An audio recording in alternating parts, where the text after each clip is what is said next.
After the end of World War II, the world was split into two, East and West. This marked the beginning of the era called the Cold War.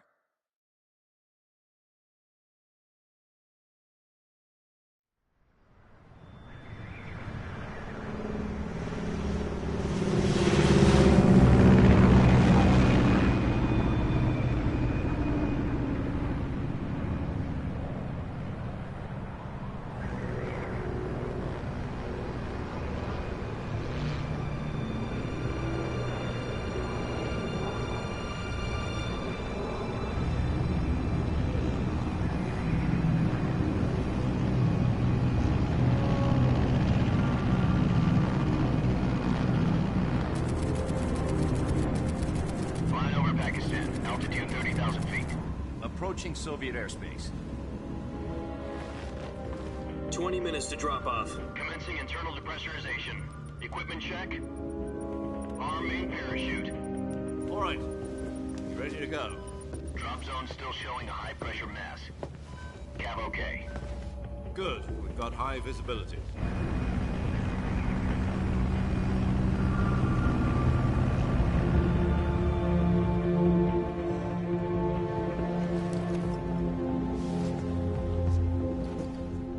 Cigar. Connecting oxygen hose to interior connector. Put on your mask.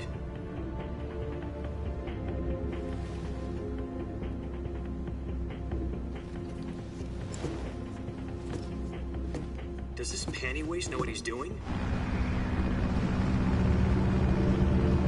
Approaching release point.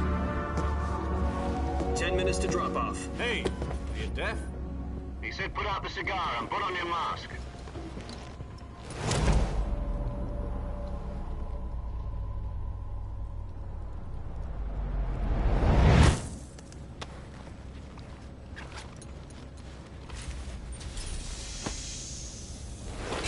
Depressurization complete. Checking oxygen supply. 6 minutes to drop off. Opening rear hatch.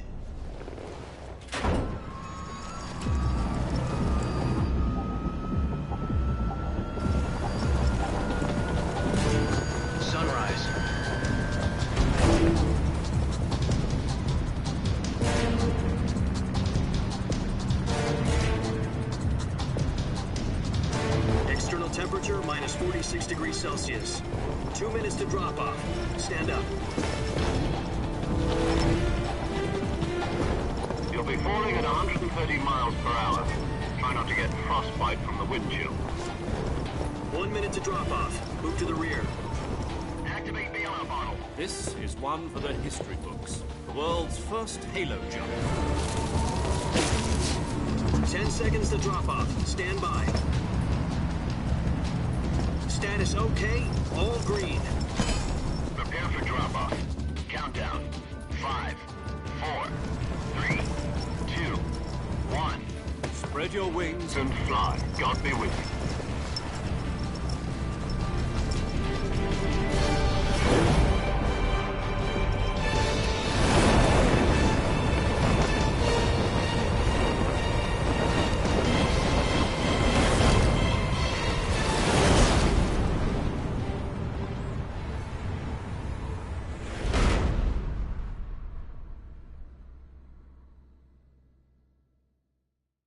Jack, I've got some important news.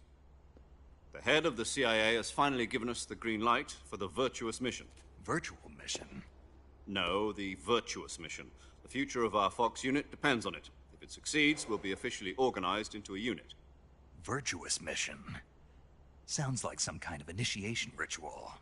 You know, don't get cocky. This isn't a training op. Right.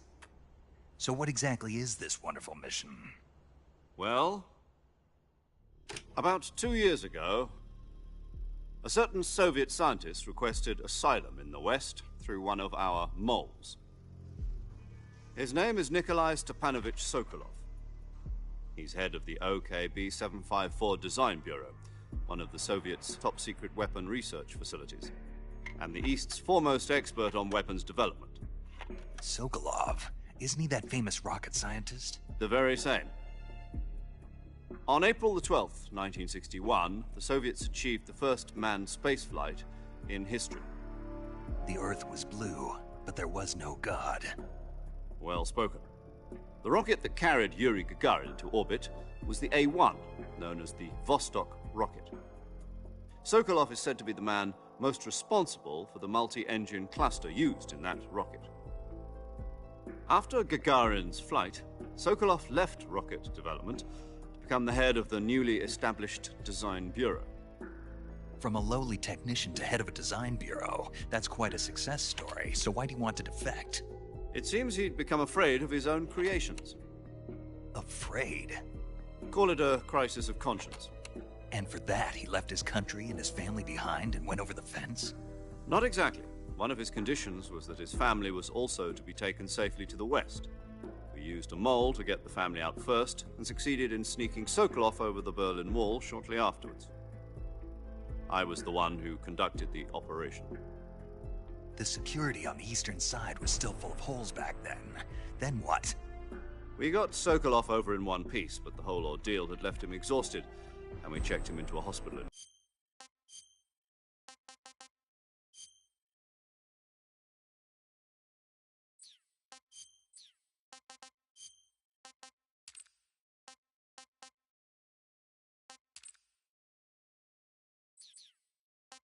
West Berlin. It took him 2 weeks and more than 600 miles to get.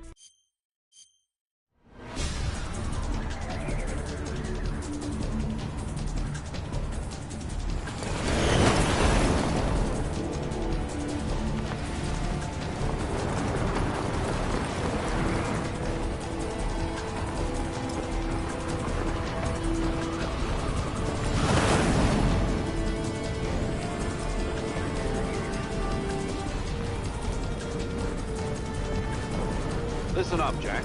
Your mission is to infiltrate Selino Yask in the Soviet mountains, ensure the safety of Sokolov, and bring him back to the west.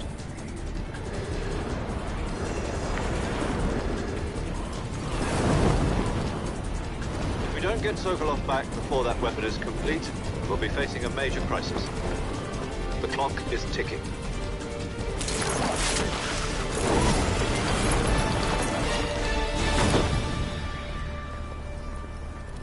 Once we've confirmed the rescue of Sokolov, stand by at the recovery point. A recovery balloon will be dropped at that point. Helium will be pumped into the balloon to inflate it. The process takes about 20 minutes. Once it's complete, the gunship's arm will latch onto the balloon and pull it up. The Fulton surface-to-air recovery system. I'm familiar with the theory. Take it easy. It's been combat-proven. Do you think Sokolov is up to it? The shock will be less than during a parachute jump, and the arm can handle up to 500 pounds. So you're planning on going over the border in a single combat Talon? She's equipped with 2 6-barrel 20mm Vulcan cannons, as well as 2 40mm machine guns. Sounds like she could hold her own against a battalion of tanks. Even with the fuel in the reserve tank, we're facing a 4-hour time limit. If all goes well, it shouldn't take more than a few hours. Home in time for dinner. But if anything goes wrong, you'll be eating dinner, breakfast, and all the rest of your meals in the jungle.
Do you copy?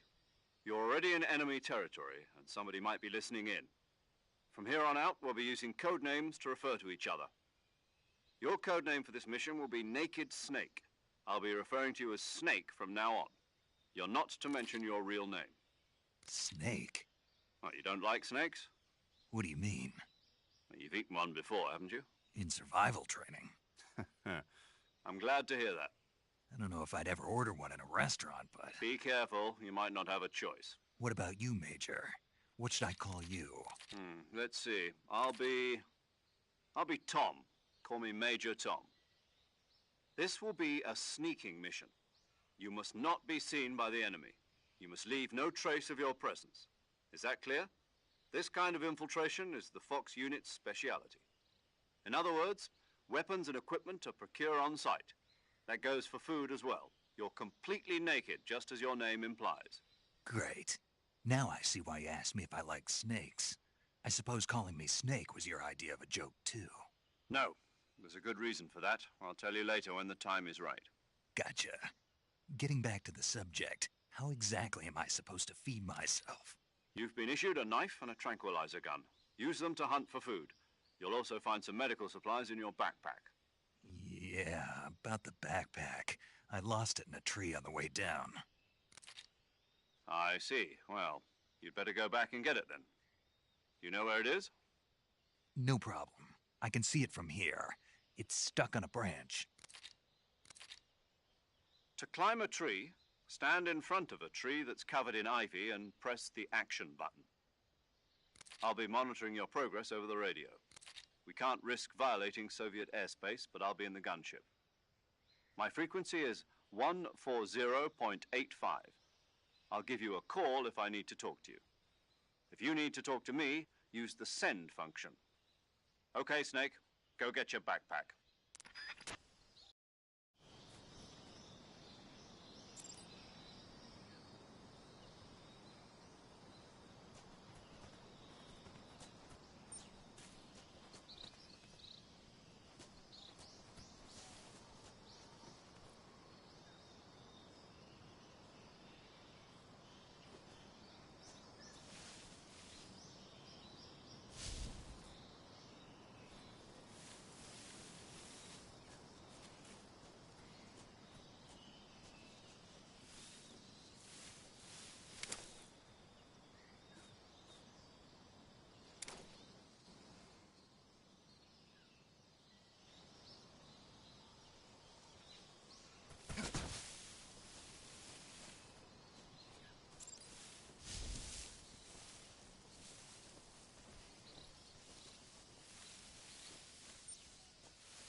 I see you've retrieved your backpack, Snake.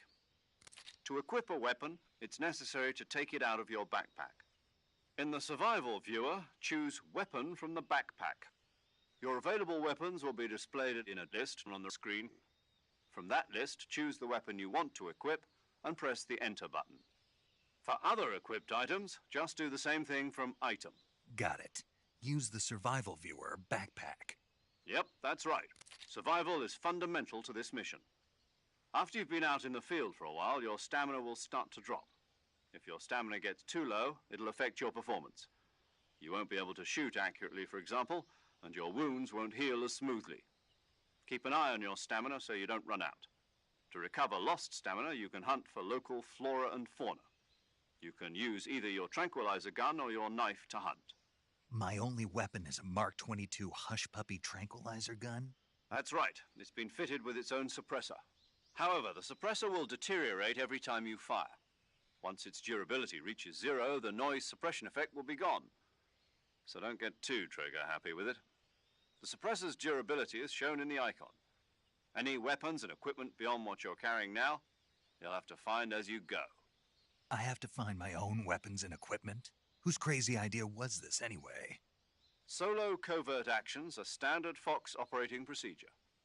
You can't leave any traces of your presence. No weapons, equipment, footprints, sweat, or bodily waste. The same goes for bullets and cartridges, too. Your presence in enemy territory is already a violation of international conventions of warfare. There aren't supposed to be any American soldiers in Russia. It could spark an international incident. You can't let anyone see you. You can't let the enemy know you're there. This is a stealth mission. You're a ghost, Snake, in every sense of the word. And there'll be no rescue if you're captured. The military and US government will deny any involvement in the affair. Then I'll just have to take care of myself, huh? I'm afraid so. You've been given a fake death pill for that purpose. SIS guidelines stipulate that soldiers on covert ops like this one be issued a potassium cyanide capsule. Tape it to your body so you can take it when you need to. How generous of you. Use it if you're taken prisoner by the enemy. It'll send you into a state of false death for a short time. Fooling them into thinking that I'm really dead. So how do I come back to life? Just take the revival pill. You mean that thing they put in my tooth before the mission? That's the one. But be careful. If you remain in a state of false death for too long, nothing will be able to bring you back. Remember that. I'll keep it in mind. You said this was a solo mission, right? Right. I guess that means I can't count on any reinforcements. Correct. The mission rests entirely in your hands. A real one-man army. Relax. There's a support team ready to back you up over the radio. Who? I'll introduce them to you. This time, survival is of utmost importance. The first member of the support team will be in charge of monitoring your physical condition, acting as a medic, so to speak, as well as recording your mission data. She's a member of Fox as well, and she's here on the gunship with me. She? Hello, Snake. I'm paramedic. Nice to meet you. Paramedic. As in a medic who comes in by parachute. Aren't you going to tell me your real name? Are you going to tell me yours, Mr. Snake? My name, huh? It's John Doe. And they call you Jack for short. You're a regular Captain Nemo. A name means nothing on the battlefield. After a week, no one has a name. What's your name? Jane Doe. Very funny. I wasn't joking, but I'll tell you my name only if you manage to make it back alive. My frequency is 145.73. She's also in charge of recording your mission data. Whenever you want to save, send a message over the reserved save frequency, 140.96. So saving lets me record my mission data. That's right. It also records the state of your health. Good to know. There's one more person I want to introduce you to, Snake. Huh? Speaking of snakes, you remember the boss, don't you? A legendary soldier and your mentor. Actually, it was the boss that got the DCI's authorization in the first place. She's going to be serving as Fox's mission advisor. The boss is? She also helped me plan this mission. She and I were at SAS together. Jack, is that you? How many years has it been? Boss? That's right. It's me. Oh. Talk to me. Let me hear your voice. It's been 5 years, 72 days, and 18 hours. You've lost weight. You can tell just by the sound of my voice. Of course I can. I know all about you. Really? Well, I don't know anything about you. What's that supposed to mean? Why'd you disappear on me all of a sudden?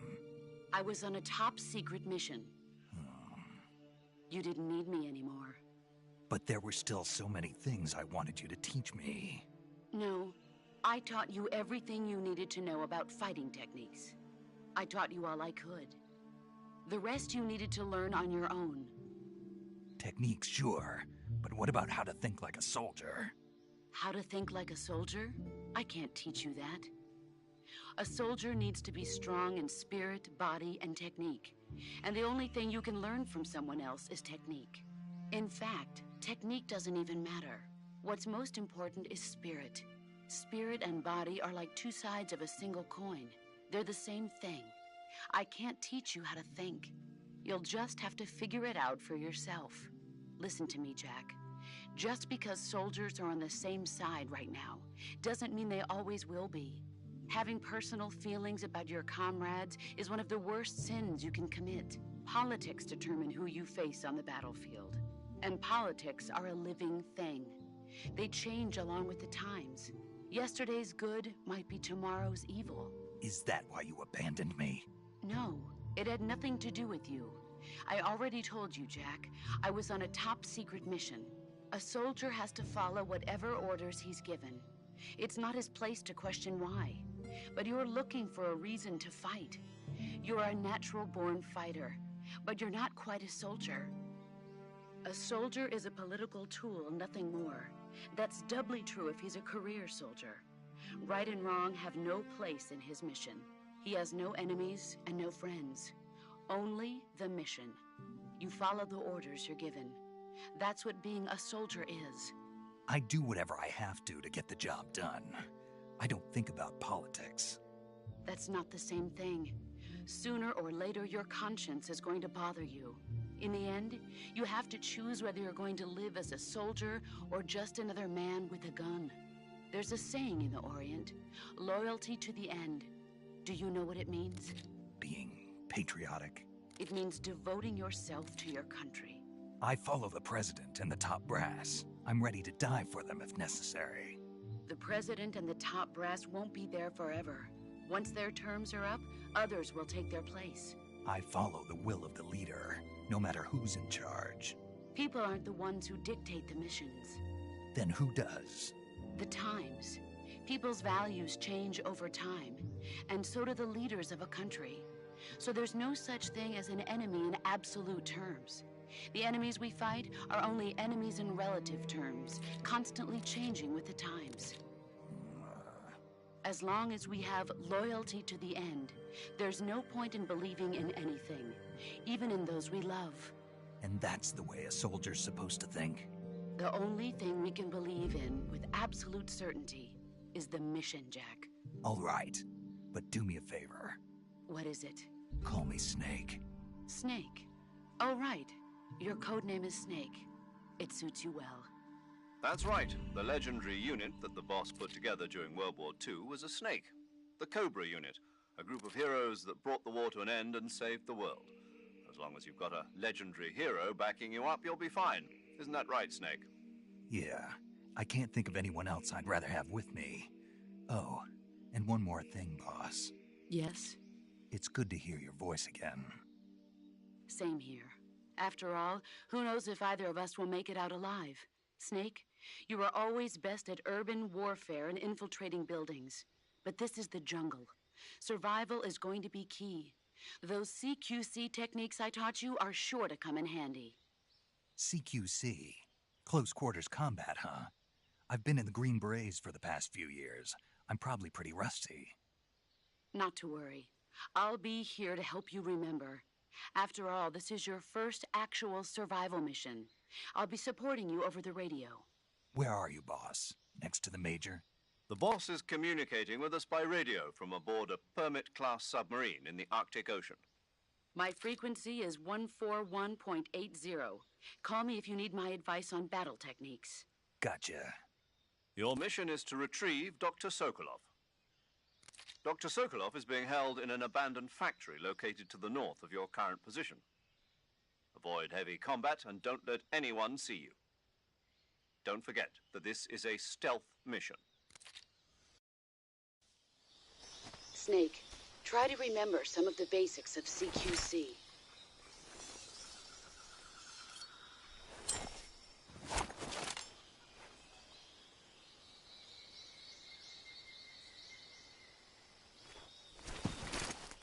Commencing virtuous mission now.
saving the game, Snake?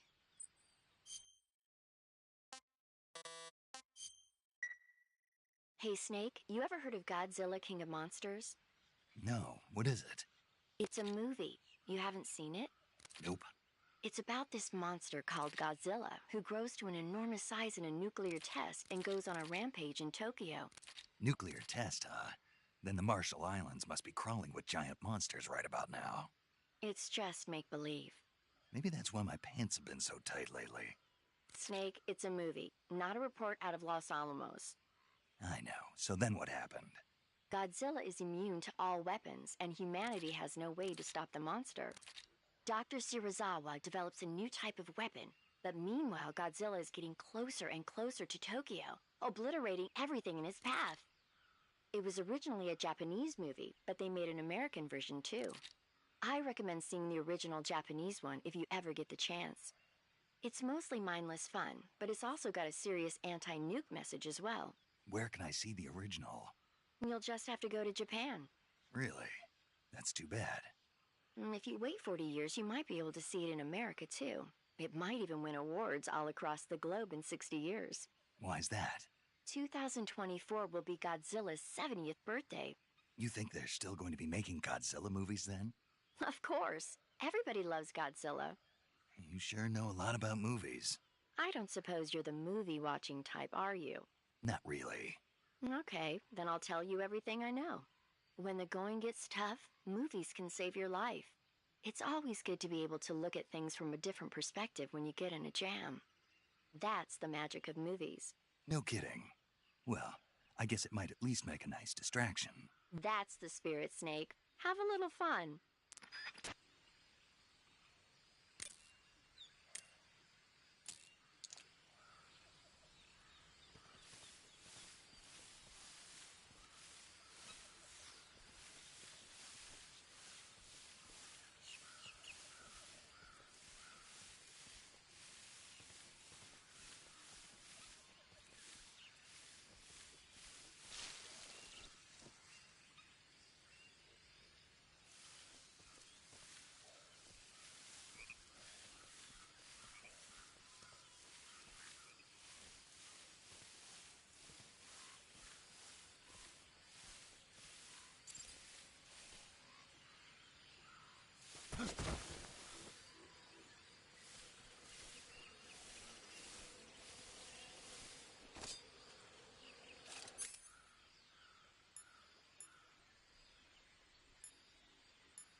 Do you want to save?